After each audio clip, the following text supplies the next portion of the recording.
मृतक घोषित कर दिया है कागज में। मैं जिंदा हूँ। क्या बोला है विकास शर्मा?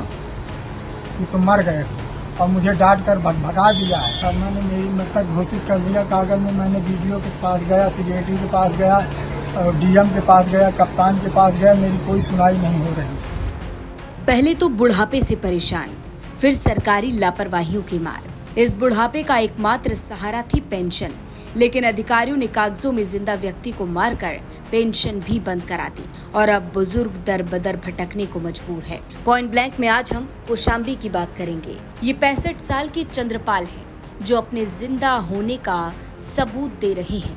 आरोप है कि लापरवाही से इन्हें कागजों में मृत घोषित कर दिया, जिसके बाद इनके बुढ़ापे का सहारा यानी पेंशन बंद हो गई। बुजुर्ग खुद को जिंदा साबित करने के लिए महीनों से दर दर की ठोकरें खाता रहा, लेकिन कहीं कोई भी सुनवाई नहीं हुई। विकास शर्मा ने मेरी मृतक घोषित कर दिया कागज में। मैंने वीडियो के पास गया, सेक्रेटरी के पास गया, डीएम के पास गया, कप्तान के पास गया, मेरी कोई सुनाई नहीं हो रही। किसने मृतक आपको बना दिया? विकास शर्मा ने मृतक घोषित कर दिया है कागज में। मैं जिंदा हूँ। क्या बोला है विकास शर्मा? कि तुम मर गए और मुझे डांट कर भगा दिया है। कई बार कहते ये इधर पेंसिल आ रही तुम्हारी, कहते वो खाते में आ रही है, और मैं जाता हूँ तो मुझे मारता पीटता है और काका से डांट के भगा देता है और कोई सुनाई नहीं करता है। सिराथू तहसील के सुराई गांव के रहने वाले चंद्रपाल गांव से लगभग 1 किलोमीटर दूर पान की एक छोटी सी दुकान चलाते हैं। इन्हें वृद्धा पेंशन मिलती है, जिससे इनका जीवन यापन हो रहा है। लेकिन आरोप है कि ग्राम विकास अधिकारी विकास शर्मा ने चंद्रपाल को मृतक दिखाकर उनकी पेंशन रोक दी। अब जब कई महीनों से पेंशन नहीं आई तो बुजुर्ग अधिकारियों के पास पहुंच गए, खुद के जिंदा होने का सबूत लेकर। लेकिन आरोप है कि ग्राम विकास अधिकारी ने बुजुर्ग को मारकर भगा दिया। थक हार कर चंद्रपाल डीएम के पास पहुंचे और उनसे अपने जिंदा होने के सबूत पेश किए। ये देखकर डीएम भी हैरत में आ गए।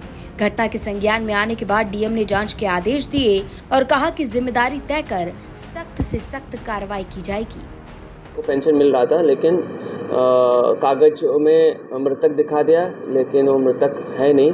तो इसमें ब्लॉक स्तर से, एडीओ पंचायत से और किस लेवल पे, जो भी लेवल पे आया है कागज, गलत रिपोर्ट जो आया, उसके क्रम में बहुत सख्ती से कार्रवाई होगा इसमें, क्योंकि ये गलत तरीका है सरकारी योजनाओं को गलत लोगों को पहुंचाने का। बहुत ही गलत तरीका है, इस पर बहुत सख्ती से कार्रवाई होगी।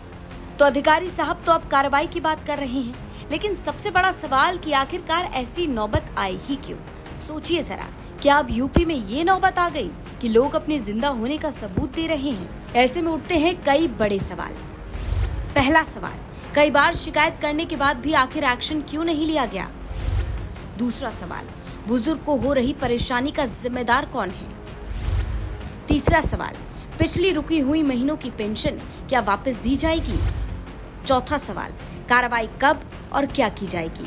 तो ये तमाम सवाल जिनका जवाब मिलना बेहद जरूरी है। तो तमाम जिम्मेदार अधिकारी साहब सामने आइए और इन सवालों का जवाब दीजिए। पॉइंट ब्लैंक इसी तरह से आपकी खबरों को लेकर आता रहेगा और आपके सवालों को इसी तरह उठाता रहेगा।